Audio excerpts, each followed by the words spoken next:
ఈ ఈ పర్టికులర్ సిచ్యువేషన్లో మటుకు ఇట్ ఈస్ సాడ్. తప్పు స్టాఫ్ చెప్పుండాల్సింది. ఇప్పుడు అలాంటి ఇప్పుడు ఆయన ఆలోచన ఎక్కడ కూర్చొని సినిమా చూస్తున్నారు తెలియలేదు. Someone must be with in the vicinity దగ్గరలో ఉన్న వాళ్ళకి తెలుసు. They must have vent they address the issue. మనం బేసిక్ సెంటిమెంట్ ఏంటంటే ఇందులో తెలంగాణ ప్రభుత్వాన్ని సాఫ్ట్గా వెళ్ళి ఉండొచ్చని కొంతమంది కొట్టాం.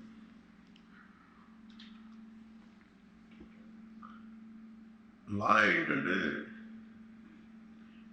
నేను శాసనసభలో నేనేం చెప్పాను, ఇఫ్ ఐ మేక్ మిస్టేక్, నేను తప్పు చేసిన పనిషన్స్. Law doesn't say who you are, how popular you are or how powerful you are, doesn't care. అందుకనే నేను అందుకనే చెప్పాను, even if I make mistake please punish.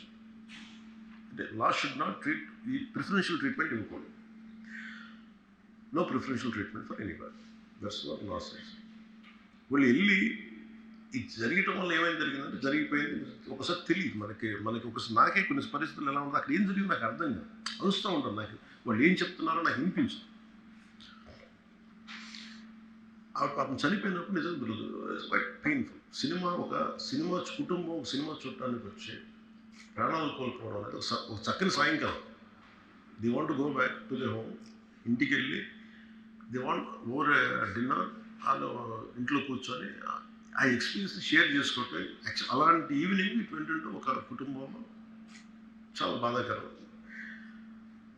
దీనికి ఏమి చేసి ఉండాల్సిందంటే గోటితో పోయేది గొడ్డలతో అంటే ఆ ముందే నెక్స్ట్ డే వాళ్ళ ఇంటికి వెళ్ళిపోయి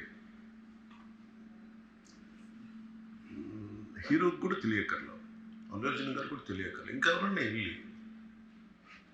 రైట్ ఫ్రమ్ ప్రొడ్యూసర్స్ వెళ్ళి మీ బాధలో మేము ఉన్నామని చెప్పుకోవాల్సి. Let it be a director, let it be producers, or entire film unit. వెళ్ళి చెప్పుకుంటుంటే ఫస్ట్ అది రప్చర్ అవ్వకుండా ఉండేది. మేబీ అది చేశారు నాకు తెలియదు. This what I feel. నాకు తెలియదు చేశారా అది మనం అలా కాదు. అలా దీన్ని చిన్నగా చేయకూడదు. ఒకసారి ఏమైపోతుందంటే మనం తిట్లు తినాలి. ఒకసారి ఇలాంటి సిచ్యువేషన్లో నేను it's not that I had never faced it. I also had faced it. చనిపోలేదు కానీ నలిగిపోతుంటాను. నేనే చాలాసార్లు జర్నలిస్ట్ నలిపి నేను పక్కన నవ్వుతాను. ఒకసారి పోలీసులు నలిగిపోతాను, నన్ను గార్డ్ చేయడానికి వచ్చిన పోలీసు అధికారులు నలిగిపోతాం అంటే నేను పక్కన లాగుతాను ఒకసారి. అంటే అది ఇన్స్టింక్ట్ రియాక్షన్ అనుకున్నాను. ఒకసారి నేను వస్తున్నానని చెప్పి తీగలకి మన పోస్టులు కడతాం, చచ్చిపోతారు. So what my concern is నేను వెళ్ళి వాళ్ళ ఇంటికి వెళ్ళి పరామర్శించాను. అది లోపించింది. అది ప్రొడ్యూసర్స్ కానీ డైరెక్టర్ కానీ ఎవరైతే ఇట్ కుడ్ బి సమ్థింగ్. ఒకసారి ఆ మూమెంట్ ఎందుకు చెప్పకపోవడం ఉండొచ్చు హీరోకి, దట్స్ ఫైన్. కానీ ఇంతమంది మనుషులు మేము వచ్చి ఇంత కన్సర్న్తో ఉన్నాం, we feel sorry for that. అది చెప్పుంటే బాగుండేది. అది నాకు అనిపించిన అబ్జర్వేషన్. రెండు అడిక్వేట్ అరేంజ్మెంట్ చేసుకుని ఉండాల్సింది. ఒకసారి అభివాదం చేయకపోతే ఏమైపోతుందంటే, I'm trying to be as objective as I can B.